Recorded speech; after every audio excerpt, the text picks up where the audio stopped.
જામનગરમાં 31મી ડિસેમ્બર પહેલા પોલીસનું સઘન ચેકિંગ હાથ ધરાયું હતું। જામનગર શહેર અને જિલ્લામાં 31મી ડિસેમ્બર અને નવા વર્ષની ઉજવણી પૂર્વે પોલીસ તંત્ર સક્રિય બન્યું છે। જિલ્લા પોલીસ વડા ડોક્ટર રવિ મોહન સૈનીએ સમગ્ર શહેર અને જિલ્લામાં જાતે ચેકિંગ કાર્યવાહીનું નિરીક્ષણ કર્યું હતું। આ કાર્યવાહીમાં શહેર અને ગ્રામ્ય ડીવાયએસપી જયવીરસિંહ ઝાલા સહિતના ઉચ્ચ અધિકારીઓ જોડાયા હતા। એસપી ડોક્ટર રવિ મોહન સૈનીએ શહેર અને જિલ્લામાં કડક ચેકિંગના આદેશો આપ્યા છે। આ કાર્યવાહી 31મી ડિસેમ્બરની ઉજવણી પૂર્ણ ન થાય ત્યાં સુધી અવિરત ચાલુ રહેશે। આદેશોના પગલે સિટી એ ડિવિઝન પોલીસે લાખોટા તળાવ અને ખંભાળિયા સર્કલ નજીક ચેકિંગ હાથ ધર્યું હતું। સિટી બી પોલીસે ડીકેબી સર્કલ સહિતના મુખ્ય માર્ગો પર કાર્યવાહી કરી, જ્યારે સિટી સી પોલીસે સમર્પણ સર્કલ અને નિઝામ સર્કલ સહિતના વિસ્તારોમાં ચેકિંગ કર્યું હતું। આ ઝુંબેશમાં એલસીબી, એસઓજી સહિતની ટીમો જોડાઈ હતી। જે કે સિંહ ગુજરાતી સાથે હર્ષલ ખંડરિયા, જામનગર।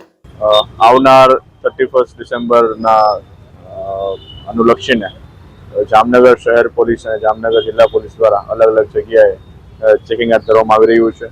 જેમાં માનનીય એસપી સાહેબ સાહેબની સૂચનાના આધારે જેટલા પણ સંવેદનશીલ વિસ્તારો છે તેમજ જ્યાં ભીડભાડવાળા જગ્યાઓ છે, જ્યાં વધારે વાતાયાત વાહનોનો અવરજવર રહે છે, તે તમામ જગ્યાઓએ વાહન ચેકિંગ દ્વારા કોઈ ડ્રિંક એન્ડ ડ્રાઈવના કેસ છે અથવા તો કોઈ હથિયાર જાહેરનામાના ભંગના કેસ છે અથવા અન્ય અસામાન્ય તત્વો દ્વારા જો જાહેર સુલભ શાંતિને ભંગ કરવાનો પ્રયત્ન કરવામાં આવતો હશે તો આ તમામ વિરુદ્ધ કાયદેસરની કાર્યવાહી કરવા માટેનો આદેશ આપવામાં આવ્યો છે।